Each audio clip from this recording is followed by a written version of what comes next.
Hello friends, रुईज किचनमध्ये पुन्हा एकदा स्वागत आहे। आज परत एक छान अशी रेसिपी शेअर करते। वरीच्या तांदळाचा भात उपवासासाठी खूप स्पेशल, पटकन होणारी, झटपट, टेस्टी आणि उपवासाला काहीतरी स्पायसी खायची इच्छा होते तर त्यासाठी तर हा वरीचा तांदळाचा भात खूप सुंदर लागतो।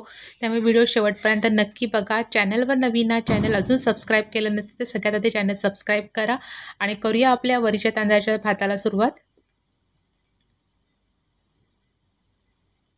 इथे सुरुवातीला मी 2 टेबलस्पून तूप घेते।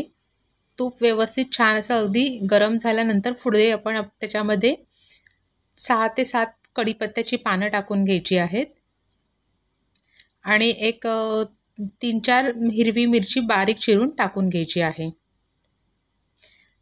कढीपत्ता आणि मिरची चांगली तेलामध्ये परतवली की आपण त्याच्यामध्ये मेजरिंग कपचा अर्धा कप वरीचे तांदूळ धुवून घेतलेले आहेत। ते तांदूळ आपण त्याच्यामध्ये टाकून घेऊया।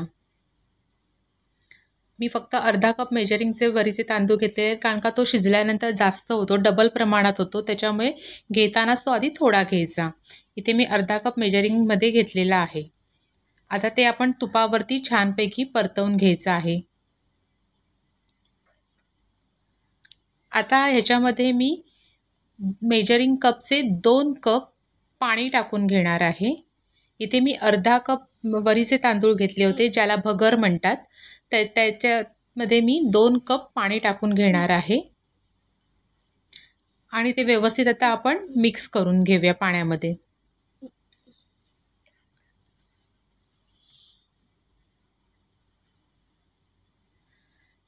आता आपण वरीचे तांदूळ पाण्यामध्ये छानपैकी मिक्स केलेत। आता त्याच्यामध्ये मी 1 टीस्पून धणे आणि जिरं अशी पावडर मिक्स करून टाकत आहे। तुम्ही जर धणे वापरत नसाल उपवासासाठी तर त्याच्यात नुसतं जिऱ्याची पावडर टाकली तरी सुद्धा चालेल। 1 टेबलस्पून मी शेंगदाण्याची कूट म्हणजे शेंगदाणे भाजून त्याची मिक्सरला बारीक करून जी पावडर तयार करून घेतो ती 1 टेबलस्पून घेतलेली आहे। ओलं खोबरं घेतलेलं आहे बारीक किसून 2 टेबलस्पून आणि चवीनुसार मीठ टाकून घ्यायचं आहे। हे सगळं आपण व्यवस्थित मिक्स करून घेऊया आणि त्याला छानपैकी आता उकळी येऊन देऊया। उकळी येतानाच आपण चेक करायचं की त्याच्यामध्ये मिठाचं प्रमाण तुमचं बरोबर आहे की नाही, ते पाण्याचं तुम्ही चेक करू शकता। जर तुम्हाला प्रमाण कमी जास्त वाटलं असेल तर मीठ आता पाणी असतानाच टाकायचं, नंतर सुकल्यानंतर व्यवस्थित असं मिक्स होत नाही। हे बघा इथे छानपैकी उकळी आलेली आहे। जसजशी उकळी येत जाईल तसं आपला तांदूळ शिजत जातो वरीचा आणि तो जसा फुलत जातो। जसा रवा आपला फुलतो तशा पद्धतीने तांदूळ हा फुलत जातो। थोडा मीडियम असा घट्टसर झाला की त्याच्यावरती झाकण ठेवून एक 10 मिनिटासाठी जसं आपण भात शिजवतो तशाने ती वाफ काढून घ्यायची।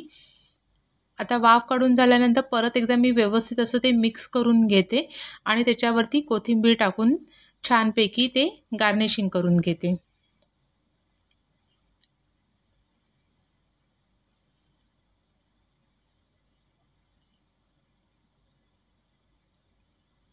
आणि अशा पद्धतीने छानपैकी आपला वरीच्या तांदळाचा भात ज्याला आपण भगरचा आपण उपवासासाठी वापरतो त्याचा भात म्हटलात तरीसुद्धा चालेल। असा स्पायसी, छान, टेस्टी, चटपटीत असं काहीतरी उपवासाला खायची इच्छा होत असेल तर अशा पद्धतीचा वरीच्या तांदळाचा भात तुम्ही खाऊ शकता। मी त्याच्यावरती थोडीशी कोथिंबीर आणि थोडंसं ओलं खोबरं आणि जराशी हिरवी मिरची असं ठेवून छानपैकी गार्निशिंग करून हा वरीच्या तांदळाचा भात तयार केलेला आहे। तुम्हाला ही रेसिपी कशी वाटली मला कमेंट्स करून नक्की सांगा। तुम्हीही ट्राय करा, तुमची कशी बनते तीही मला कमेंट्स करून सांगा। चला तर भेटूया अजून साऱ्या खूप सुंदर रेसिपीसोबत। त्यासाठी रुईज किचन हे चॅनल सबस्क्राईब करायला विसरू नका आणि तुम्हाला अजून छानपैकी कोणती रेसिपी लवकरात लवकर बघायची इच्छा असेल तर मला कमेंट्स करून नक्की सांगा। मी नक्की ती पूर्ण करण्याचा प्रयत्न करेन।